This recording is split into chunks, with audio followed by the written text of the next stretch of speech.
मुख्यमंत्री पानी कथा मु कहली मोदी टंका देवा पर भी आपण गाँव में पानी लगौना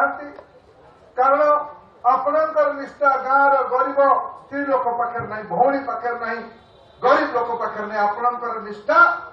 काली मु जाइली गोटे गाँव रे टैप लगी टैप को 2-3 थर एपट सेपट करली पानी नहीं कंढल गाँ देवगढ़ जिलार मु सार्वजनिक रूप में कहूँ टैप लगी सारी पानी नहीं पानी आसो कौन ये सब जो अंचल बंधु मैंने आते कहले अनुगुण ढेंकानाल जिले में Rengali left canal right canal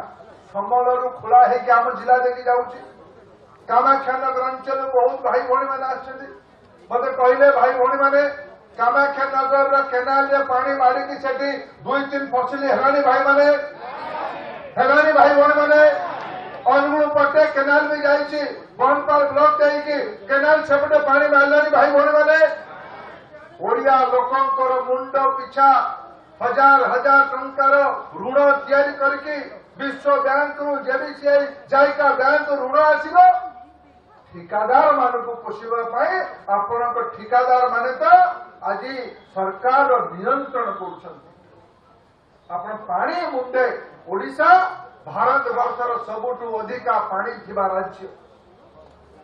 गत काली देखिली आश्चर्य हेली माननीय राज्यपाल ओडिशार परामर्श देइचंती छोटो डैम बनाओ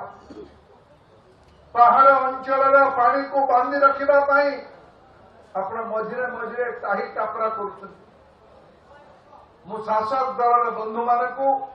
निमंत्रण करुच्ची आसतु जीवा गुजरात रे अधिका कम वर्षा हुए ओडिशा किंतु नरेंद्र मोदी दूरदृष्टि कारण गाँ गाँव रे छोट बंद कटा को योजनाबद्ध भाव वर्षा पानी को अटकैबार को योजना है जदि आम अंचल गाँ कटा बंध नाल गड़िया या पुनरुद्धार करा जाता महानदी ब्राह्मणी बैतरणी ऋषिकुल्या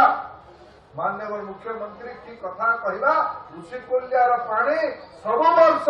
महेंद्रगिरी बहिकी गोपालपुर छत्रपुर सीमार पहुंचिकी पानी बही जाऊे आप पानी मूल्य दे पाना ओडिशार माँ मान को पानी दे पाना ओडिशार चाषी मान को आप बासपट मारुंट आम 25 वर्ष रूपांतरण करूँ यहीटा रूपांतरण नुहे